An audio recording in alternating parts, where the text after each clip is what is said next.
إن الحمد لله نحمده ونستعينه ونستغفره ونؤمن به ونعوذ بالله من شرور أنفسنا ومن سيئات أعمالنا من يهده الله فلا مضل له ومن يضلله فلا هادي له وأشهد أن لا إله إلا الله وحده لا شريك له وأشهد أن محمدًا عبده ورسوله أما بعد فأعوذ بالله السميع العليم من الشيطان الرجيم ومن همزه ونفخه ونفثه بسم الله الرحمن الرحيم قل يا أيها الناس إني رسول الله إليكم جميعا الذي له ملك السماوات والأرض لا إله إلا هو يحيي ويميت فآمنوا بالله ورسوله النبي الأمي الذي يؤمن بالله وكلماته واتبعوه لعلكم تهتدون. وقال الله تعالى في مقام آخر ما كان محمد أبا أحد من رجالكم ولكن رسول الله وخاتم النبيين وكان الله بكل شيء عليما. محترم سامعین،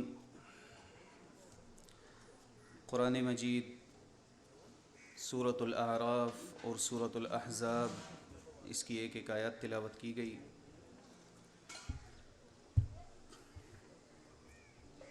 دین اسلام ایک اللہ رب العزت کی بندگی کی دعوت محمد الرسول اللہ صلی اللہ علیہ وسلم کے طریقے پر کرنے کی دیتا ہے. اس دین کی بنیاد آسان سے لفظوں میں یوں سمجھ لیجئے کہ اسلام اتنا غیور دین ہے کہ نہ تو وہ اللہ مالک کی ربوبیت اور الوہیت میں کسی کی شراکت کو پسند کرتا ہے،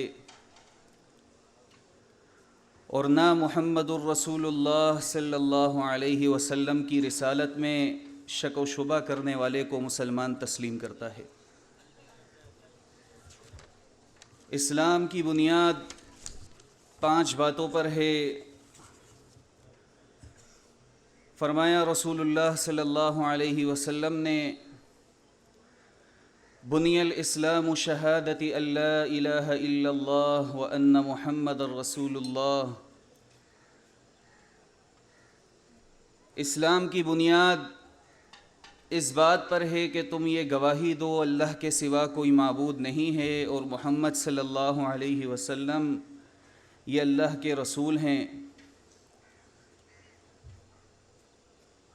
جس طرح اس بات کی گواہی دینی ہے کہ معبود ایک اللہ ہے، بندگی اکیلے اللہ کی ہوگی، نظر و نیاز اکیلے اللہ کے نام کی ہوگی، پکار اکیلے اللہ کی لگائی جائے گی، سجدے اور رکوع اکیلے اللہ کے سامنے کیے جائیں گے. جس طرح یہ عقیدہ رکھنا عقیدہ توحید کہلاتا ہے، اور عقیدہ توحید میں آپ نے ابھی تک بہت ساری تقاریروں میں یہ باتیں سنی کہ عقیدہ توحید میں ذرہ برابر بھی ملاوٹ کرنے والا، اس کا ٹھکانہ قرآن ہمیں سورۃ المائدہ کے اندر بتاتا ہے. فرمایا انہ من یشرک باللہ فقد حرم اللہ علیہ الجنہ ومأواہ النار وما للظالمین من انصار. بے شک وہ لوگ جنہوں نے اللہ کے ساتھ شرک کیا، فقد حرم اللہ علیہ الجنہ، مالک نے اس پر تحقیق اپنی جنت کو حرام کر دیا ہے. ومأواہ النار، اس کا ٹھکانہ جہنم ہے. فرمایا وما للظالمین من انصار، اور ظالموں کا کوئی مددگار نہیں. جس طرح عقیدہ توحید میں ملاوٹ کرنے والا، اس کا ٹھکانہ ہمیشہ ہمیشہ کے لیے جہنم ہمیں قرآن بتاتا ہے. اسی طرح یاد رکھیں رسول اللہ صلی اللہ علیہ وسلم کو آخری نبی نہ ماننے والا یا ان کے بعد کسی اور کو تشریعی یا غیر تشریعی نبی ماننے والا، یعنی شریعت والا یا بغیر شریعت والا نبی ماننے والا، وہ بھی دائرہ اسلام سے خارج ہو جاتا ہے۔ اس کے بعد اسلام کی بنیادوں میں صلاۃ بھی ہے، زکوٰۃ بھی ہے، صوم بھی ہے، حج بھی ہے۔ یاد رکھیں، ایک شخص ایمان قبول کرتا ہے اور یا ایمان قبول نہیں بھی کرتا، تب بھی وہ صوم و صلاۃ کا پابند ہے، وہ زکوٰۃ دیتا ہے، وہ بیت اللہ کا حج بھی کرتا ہے۔ غرض ہر وہ نیکی کرتا ہے جس کو نیکی اسلام کہتا ہے، ہر وہ نیکی کرتا ہے، ہر وہ صالح عمل کرتا ہے۔ اگر وہ محمد الرسول اللہ صلی اللہ علیہ وسلم کو اللہ کا نبی نہیں مانتا، ان کو آخری نبی نہیں مانتا، یا ان کے بعد کسی اور کو نبی مانتا ہے، تشریعی یا غیر تشریعی نبی، یا ذلی نبی مانتا ہے یا بروزی نبی مانتا ہے، کسی بھی قسم کا نبی مانتا ہے اللہ کے نبی محمد عربی صلی اللہ علیہ وسلم کے بعد، تو یاد رکھیں وہ شخص اسلام سے خارج ہو جاتا ہے۔ اللہ رب العزت نے ہر دور میں انبیاء کو مبعوث فرمایا۔ کسی وقت تو ایسا ہوا کہ ایک ہی وقت میں کرۂ ارض پر مختلف علاقوں میں، مختلف بستیوں میں مختلف نبی اپنی نبوت کے فرائض سر انجام دے رہے تھے، جیسے کہ ابراہیم علیہ السلام اور لوط علیہ السلام کی مثال ہمیں قرآن میں ملتی ہے۔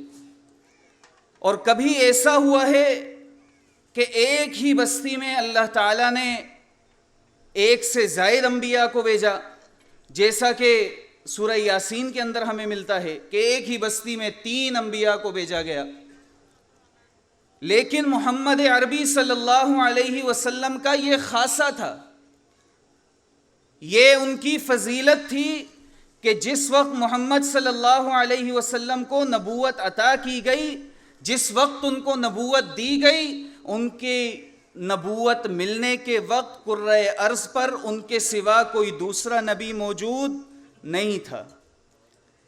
اور ان کا یہ بھی خاصہ تھا کہ ان کے بعد قیامت تک آنے والے انسانوں کے لیے ان کو نبی بنا کر بھیجا گیا، ان کے بعد کسی اور نبی نے نہیں آنا تھا، آخری نبی تھے۔ اور اس بات کی گواہی یہ ہمیں قرآن سے بھی ملتی ہے، حدیث سے بھی ملتی ہے۔ جو آیات آپ کے سامنے تلاوت کی گئی تھیں اس میں مالک بیان فرماتا ہے، قُلْ يَا أَيُّهَا النَّاسُ إِنِّي رَسُولُ اللَّهِ إِلَيْكُمْ جَمِيعًا، اے رسول صلی اللہ علیہ وسلم ان سے کہو، اے لوگو میں تم سب کی طرف اللہ کا نبی بنا کر بھیجا گیا ہوں، تم سب کی طرف اللہ کا بھیجا ہوا ہوں۔ اور فرمایا لہو ملک السماوات والارض، اس اللہ کی طرف سے بھیجا ہوا ہوں جس کی زمین اور آسمان میں بادشاہی ہے۔ لا الہ الا ہوا یحیی و یمیت، نہیں ہے اس کے سوا کوئی معبود، یحیی و یمیت، وہی زندہ کرتا ہے، وہی موت دیتا ہے۔ فآمنوا باللہ ورسولہ النبی الامی الذی یؤمن باللہ وکلماتہ، اور تم اللہ پر اور اس کے رسول پر ایمان لے آؤ جو نبی امی ہے، جو اللہ پر اور اس کلمات پر ایمان رکھتا ہے۔ واتبعوہ لعلکم تہتدون، تم اس کی پیروی کرو تاکہ تم ہدایت پاؤ۔ اس آیت میں ہمیں کیا پیغام ملا؟ اللہ کے نبی صلی اللہ علیہ وسلم کو ایک آفاقی رسالت عطا کی گئی تھی، یعنی قیامت تک کے لیے اور پوری کرۂ ارض کے لیے، پوری انسانیت کے لیے ان کو رسالت عطا کی گئی تھی، پوری انسانیت کی طرف ان کو رسول بنا کر بھیجا گیا تھا۔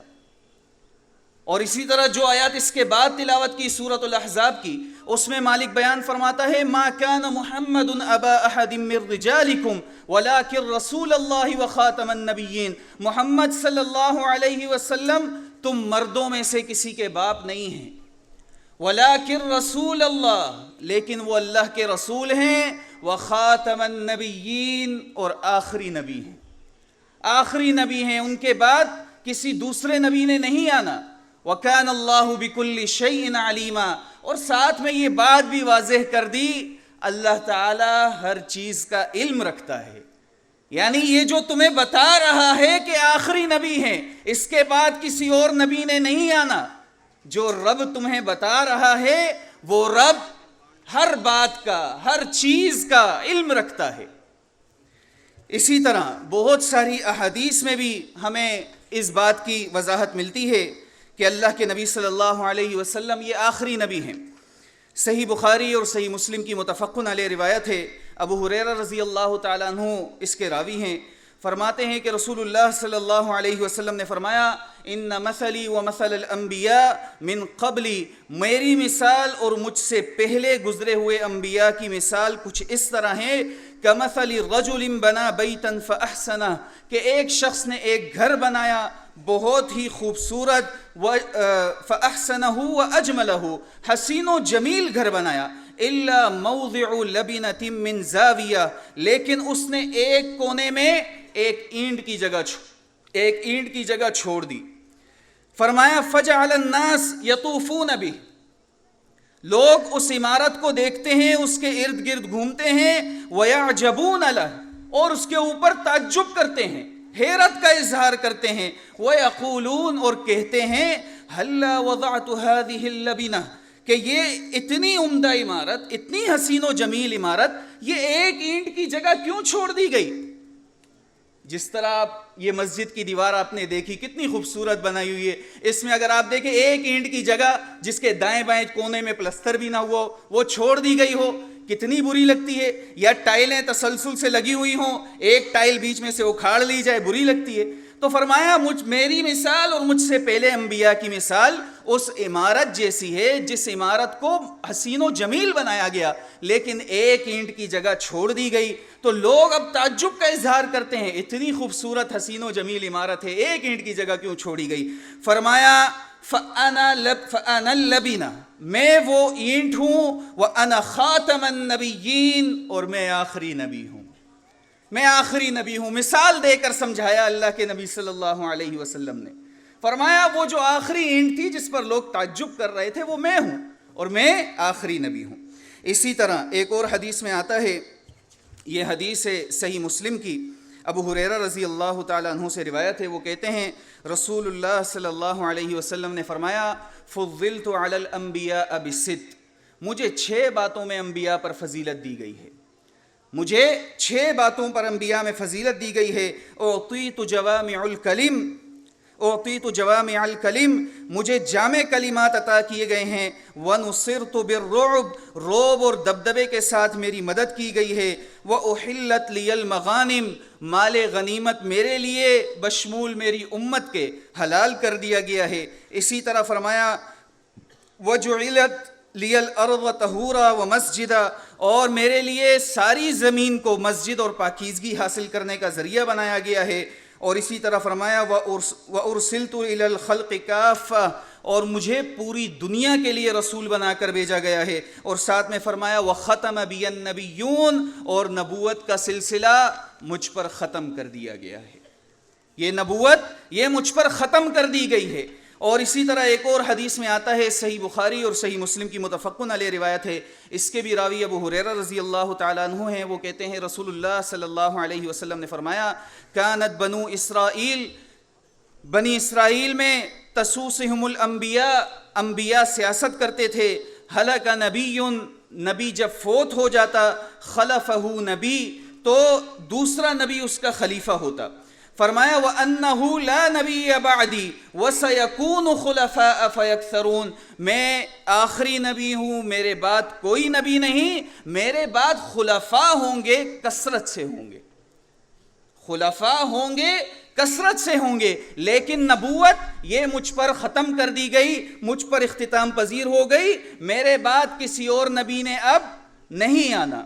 اسی طرح ایک اور حدیث ہے، یہ بھی متفقن علیہ روایت ہے، جبیر بن مطعم رضی اللہ تعالیٰ عنہ وہ راوی ہیں، وہ کہتے ہیں رسول اللہ صلی اللہ علیہ وسلم نے فرمایا انا محمد وانا احمد، میں محمد ہوں، میں احمد ہوں، وانا الماحی، ماحی الذی یمحی بی الکفر، میرے ماحی ہوں، میرے ذریعے اللہ کفر کو مٹائے گا، وانا الحاشر الذی یحشر الناس علی عقبی، میں حاشر ہوں، میرے بعد حشر برپا ہوگا، میرے بعد حشر برپا ہوگا، وَأَنَا الْعَاقِبُ، اور میں عاقب ہوں. اور پھر عاقب کی وضاحت بھی اللہ کے نبی نے خود کی، وَالْعَاقِبُ الَّذِي لَيْسَ بَعْدَهُ نَبِيٌّ، عاقب وہ جس کے بعد کوئی نبی نہیں ہوگا، جس کے بعد کسی نبی نے نہیں آنا.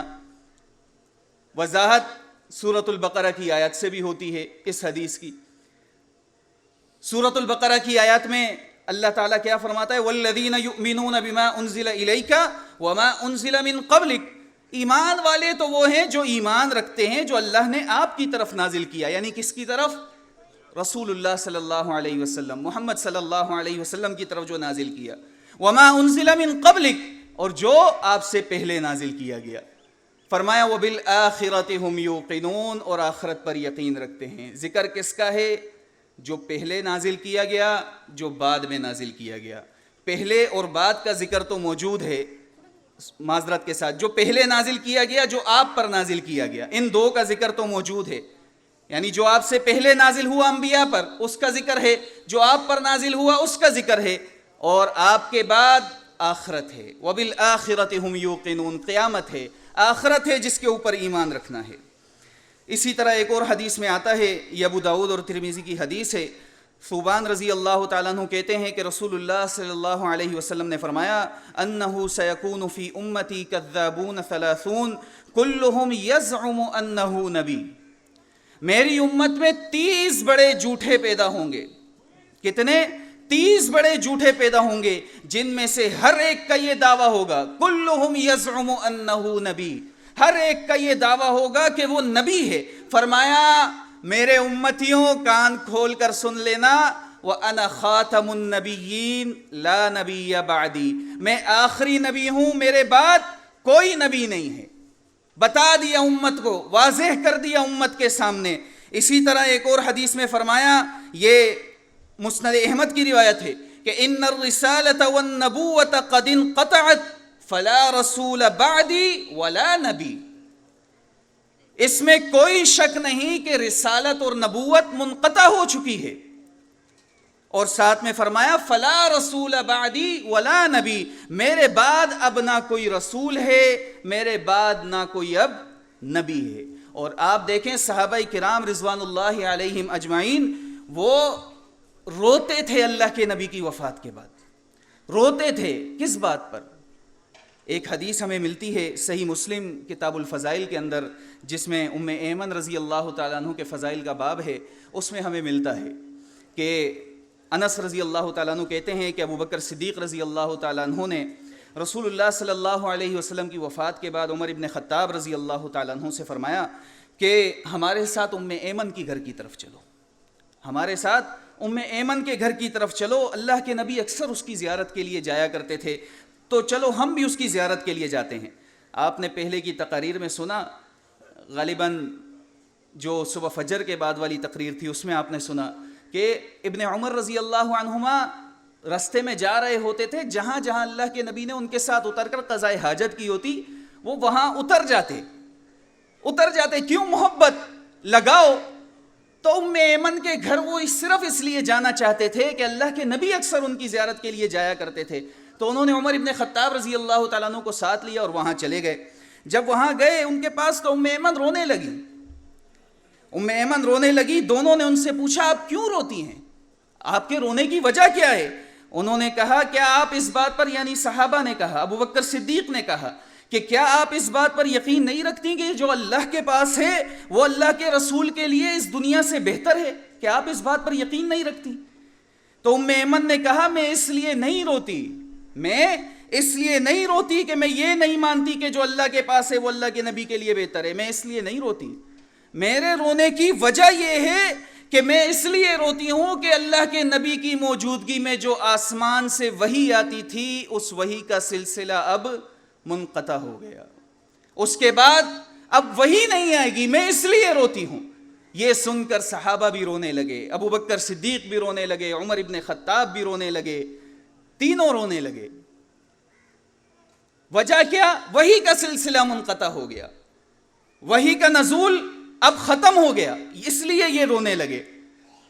اور افسوس کے ساتھ کہنا پڑتا ہے کہ یہ ساری آیات جو آپ کے سامنے بیان کی، یہ تمام احادیث یہ اس بات پر دلالت کرتی ہیں کہ اللہ کے نبی صلی اللہ علیہ وسلم آخری نبی ہیں. ان کے بعد اب وحی کا سلسلہ منقطع ہو چکا ہے، ان کے بعد اب الہام کا سلسلہ منقطع ہو چکا ہے. ان کے بعد اب اگر کوئی نبوت کا دعویٰ کرے تو ایمان والوں پر کیا لازم ہے؟ ایمان والوں پر لازم ہے کہ اس کی تحقیق کیے بنا ہی کہہ دیں کہ وہ پکا جھوٹا ہے، وہ 100% جھوٹا ہے. کوئی اس کی تحقیق کرنے کی ضرورت نہیں ہے، اس سے دلیل مانگنے کی ضرورت نہیں ہے. اگر محمد عربی صلی اللہ علیہ وسلم کے بعد کوئی نبوت کا دعویٰ کرے تو بے اختیار کہہ دینا ہے کہ وہ پکا جھوٹا ہے، وہ پکا کافر ہے، اور اسی طرح اس کے جھوٹ میں کوئی شک و شبہ نہیں ہے. اللہ کے نبی صلی اللہ علیہ وسلم نے فرمایا، مسند احمد کی روایت ہے، سمرہ بن جندب رضی اللہ تعالیٰ عنہ اس کے راوی ہیں، وہ کہتے ہیں وَأَنَّهُ وَاللَّهِ لَا تَقُومُ السَّاعَةُ حَتَّى يَخْرُجُ 30 كَذَّابًا، کہ اللہ کی قسم اس وقت تک قیامت قائم نہیں ہوگی جب تک 30 نامور جھوٹے نبی پیدا نہ ہو جائیں. کتنے؟ 30 نامور جھوٹے نبی پیدا نہ ہو جائیں. آخرهم الاعور الدجال، ان میں سے آخری کانا دجال ہوگا. اللہ کے نبی صلی اللہ علیہ وسلم کے فرمان کے عین مطابق نبوت کے دعوے دار پیدا ہوئے. لیکن ایک بات یاد رکھیں، جو حدیث کی شرح لکھنے والے ہیں امام بخاری، امام مسلم نے جو شرح لکھی ہے اس حدیث کے متعلق، اکثر شرح لکھنے والے مصنفین کا اس بات پر اتفاق ہے کہ اللہ کے نبی کا ان 30 کی گنتی سے مراد کثرت تھی، کہ کثرت سے پیدا ہوں گے. ورنہ اگر نبوت کے دعوے دار آپ گنتی کرنا شروع کریں گے تو یہ 30 سے زیادہ ہی بن جائیں گے. اللہ کے نبی صرف کثرت بتانا چاہتے تھے کہ کثرت سے آئیں گے، کثیر ہوں گے نبوت کے دعوے دار اور قیامت تک پیدا ہوتے رہیں گے. اللہ کے نبی کے فرمان کے عین مطابق نبوت کے جھوٹے دعوے دار پیدا ہوئے ہیں. اللہ کے نبی کی حیات مبارکہ میں بھی نبوت کے دعوے دار پیدا ہوئے، ان کی وفات کے بعد بھی پیدا ہوئے. ان میں سے چند ایک کا، سب کا تذکرہ نہیں کیا جا سکتا، وقت مختصر ہوتا ہے. چند ایک مشہور و معروف جو گزرے، ان کا تذکرہ اور ان کا انجام کیا ہوا وہ آپ کے سامنے بیان کر کے انشاءاللہ آگے بڑھوں گا.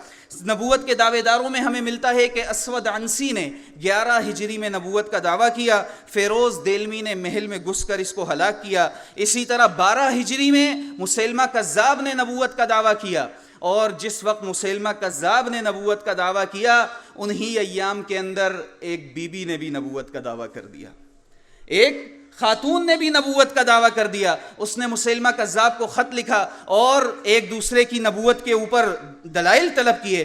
بالآخر مختصراً یہ کہ آخر میں ان دونوں نے نکاح کر لیا، میاں بیوی دونوں نبی بن گئے، دونوں نبی بن گئے. اور پھر اس نے جو خاتون تھی، اس خاتون کے جو ماننے والے تھے، یا یہ کہہ لیں جو اس کے جھوٹے نبوت پر ایمان رکھنے والے تھے، انہوں نے کہا کہ آپ نے نکاح کر لیا، حق مہر کیا مقرر کیا؟ اس نے کہا حق مہر تو کوئی مقرر نہیں کیا. اس نے کہا آپ نے حق مہر مقرر نہیں کیا اور حق مہر کے بغیر ہی نکاح کر لیا. یہ تو جاہلیت سے چلا آ رہا ہے کہ نکاح کے موقع پر حق مہر مقرر کیا جاتا تھا.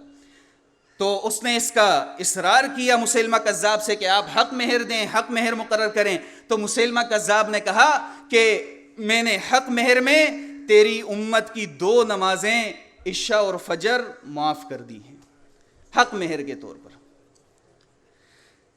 استغفر اللہ. اسی طرح تیسرا نبوت کا دعوے دار مختار ثقفی، اس نے 27 ہجری میں نبوت کا دعویٰ کیا. اس سے پہلے جو مسیلمہ کذاب کا ذکر کیا اس کو وحشی رضی اللہ عنہ نے جنگ یمامہ میں ہلاک کیا تھا. تیسرا مختار ثقفی ہے، اس کو مصعب بن زبیر رحمۃ اللہ علیہ تابعی ہیں، ان سے یہ جنگ میں مارا گیا. اور اس کے متعلق، مختار ثقفی کے متعلق ابن کثیر ایک روایت لے کر آئے ہیں. سورۃ الانعام کی آیت نمبر تو ابھی میرے ذہن میں نہیں ہے، لیکن سورۃ الانعام کی آیت میں لے کر، سورۃ الانعام کی تفسیر میں لے کر آئے ہیں کہ عبداللہ ابن عمر رضی اللہ عنہما، عمر ابن خطاب کے بیٹے، ان سے کسی نے کہا کہ مختار ثقفی کہتا ہے کہ مجھ پر وحی آتی ہے. نبوت کا دعوے دار تھا، کہا مختار ثقفی کہتا ہے میرے اوپر وحی آتی ہے، مجھ پر وحی کا نزول ہوتا ہے. تو ابن عمر رضی اللہ عنہما نے کہا وہ سچ کہتا ہے، وہ سچ کہتا ہے کہ اس کے اوپر وحی آتی ہے. اور پھر ابن عمر رضی اللہ عنہما نے یہ آیت پڑھی وَإِنَّ الشَّيَاطِينَ لَيُوحُونَ إِلَىٰ أَوْلِيَائِهِمْ، کہ شیطان اپنے دوستوں پر وحی بیچتا ہے.